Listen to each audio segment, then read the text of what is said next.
Olá pessoal, boa tarde.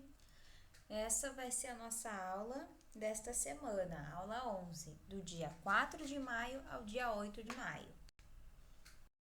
Pessoal, aqui relembrando que a gente já estudou no capítulo 2, tá? Porque a gente já tá quase no final do capítulo 2, então eu optei por relembrar as nossas últimas aulas, tá?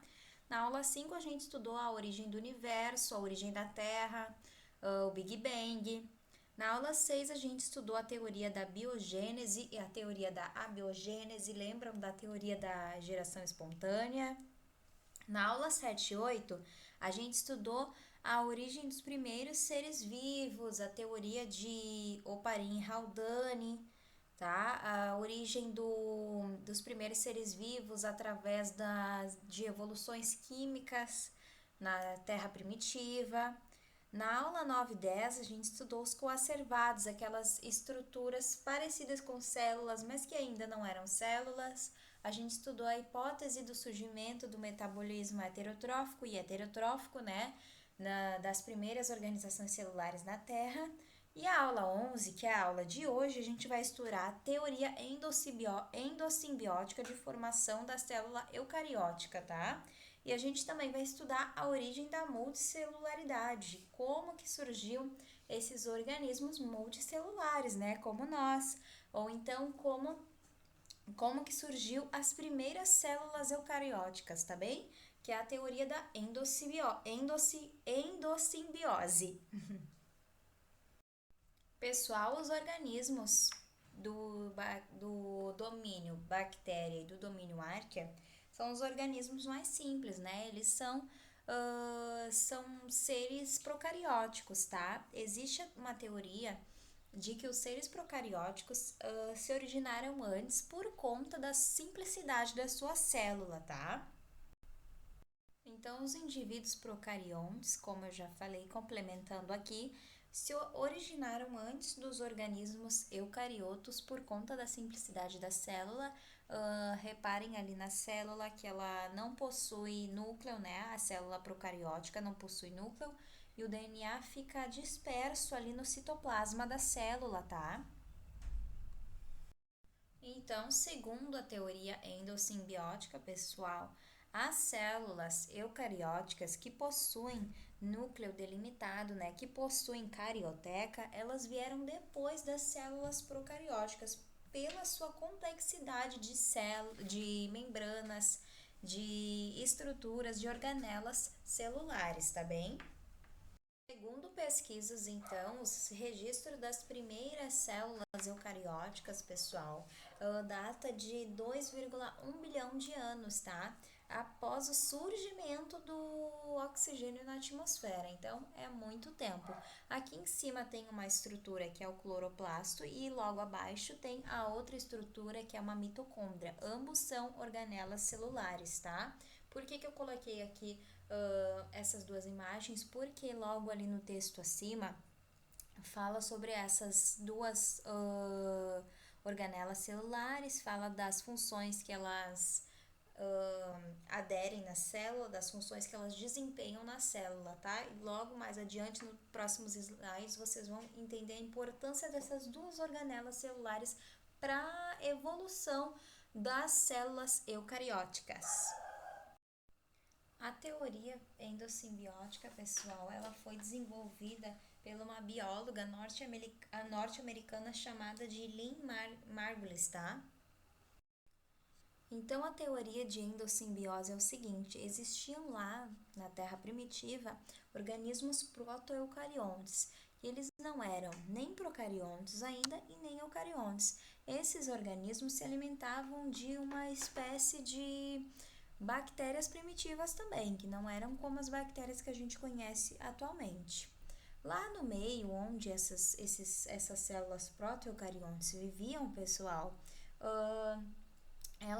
essa célula aderindo ao seu material, ao seu citoplasma, para se alimentar organelas parecidas com uma mitocôndria, no caso uma mitocôndria primitiva também. E aí ela viu que essa estrutura conferia benefícios à sua célula, tá? Em vez de matar essa célula, de consumir essa célula para obter os seus nutrientes necessários, ela ofereceu abrigo para essa célula, né?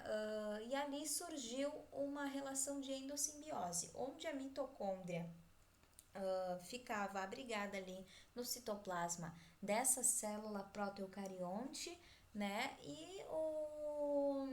E essa mitocôndria também trazia vantagens para a respiração celular e para o metabolismo dessa célula. Então, ali existia uma relação de endossimbiose, uma relação de vantagem para esses dois organismos, tá?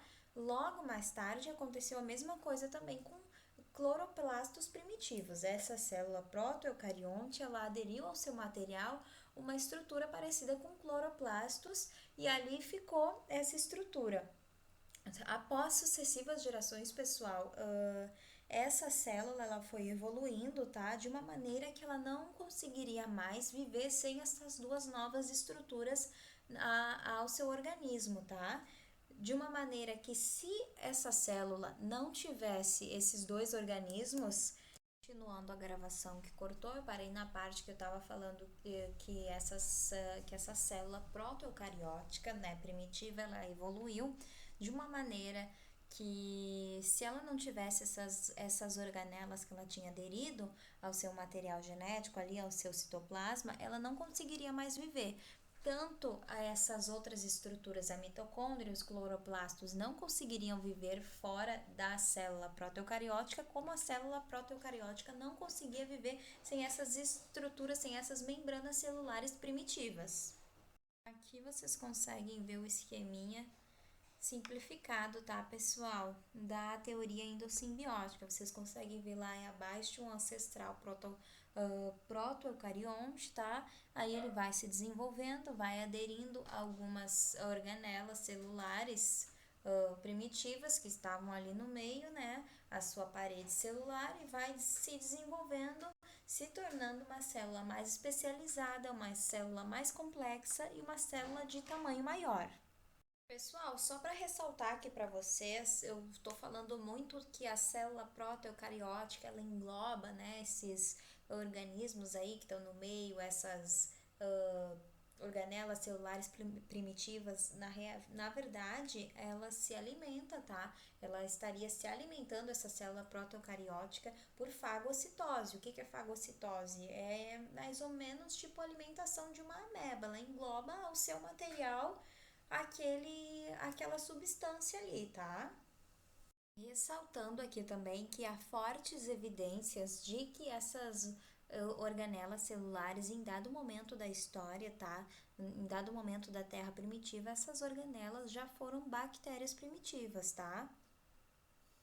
É mais um forte atestado de que comprova essa teoria da endossimbiose, onde organismos protoeucariotos se alimentavam desses outros organismos semelhantes a uma bactéria e em dado momento esses organismos protoeucariotos entenderam que se eles aderissem essas bactérias primitivas ao seu material ali, eles teriam benefícios onde essas bactérias primitivas também teriam benefícios, assim gerando uma relação de vantagem para as duas.